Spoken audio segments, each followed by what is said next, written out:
This month marks the 2-year anniversary of the Blackface Bandit, a bank robber that robbed a half a dozen banks in the North Baltimore area of Maryland and Virginia. Nobody would have known it. The first bank robbery was a PNC, and they wouldn't have known. They thought it was an African-American robber, except later when they reviewed the footage, they noticed that where the glove meets the shirt, they saw there was white skin. I don't even know why it took them that long. I mean, I could see from the footage immediately that that's not actually an African-American. Anyway, the guy made out by robbing mainly one drawer at a time at each bank. He would pass a note that says, give me all the money or, whatever.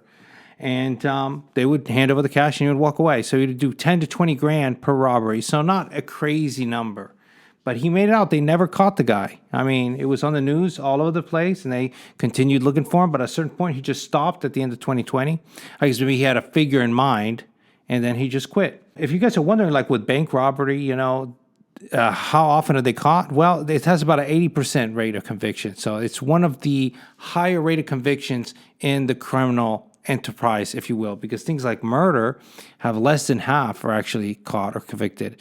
So most murders go unsolved, believe it or not. I mean, that's not something that's popularized, but it's true. Bank robberies, unfortunately, are caught. I mean, there's a lot of ways people can get caught. I mean, the money has serial numbers that can be traced. They have die packs and other stuff that can explode. And a lot of people are caught during the robbery. You have a very small window of opportunity to get in and out. Not that I'm saying this to give people the idea of like going out and robbing banks, of course.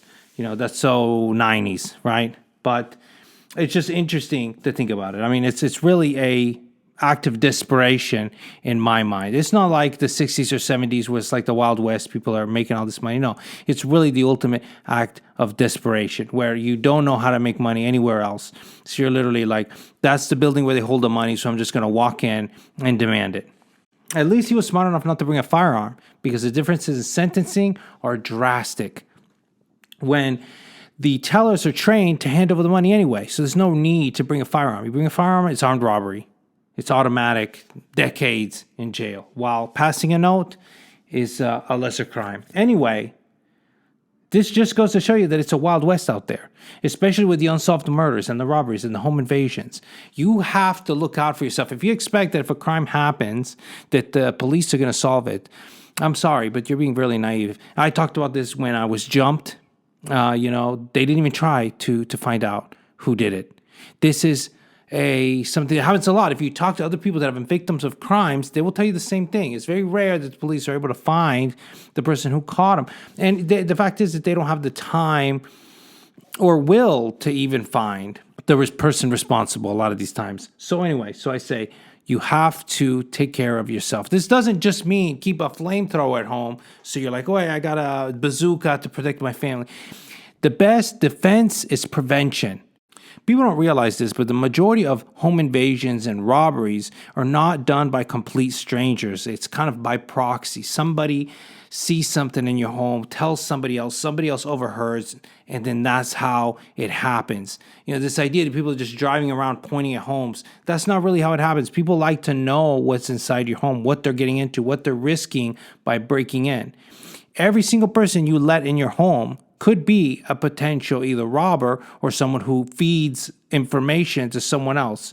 So it's always best to keep certain rooms and what you own private. No matter how comfortable you feel with your guests, just keep that stuff under wraps. It's also best not to broadcast what you own or how much money you make by driving fancy cars and having Rolex watches and all this stuff, because that's just broadcasting to would-be robbers what you have and how much they can make by robbing you. I'm telling you, especially the economic downturn, unemployment, all this stuff that's happened, it's more dangerous now than ever before, I feel.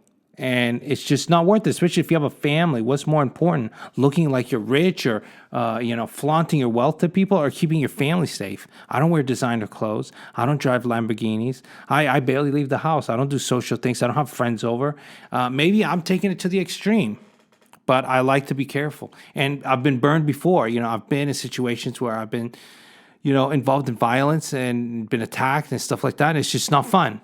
It's not fun. And once that happens to you, you start getting a little paranoid. And, that's just how I live my life. And I hear stories like this and it just keeps on going and going and going. Anyway, that's my take on it. What do you guys think?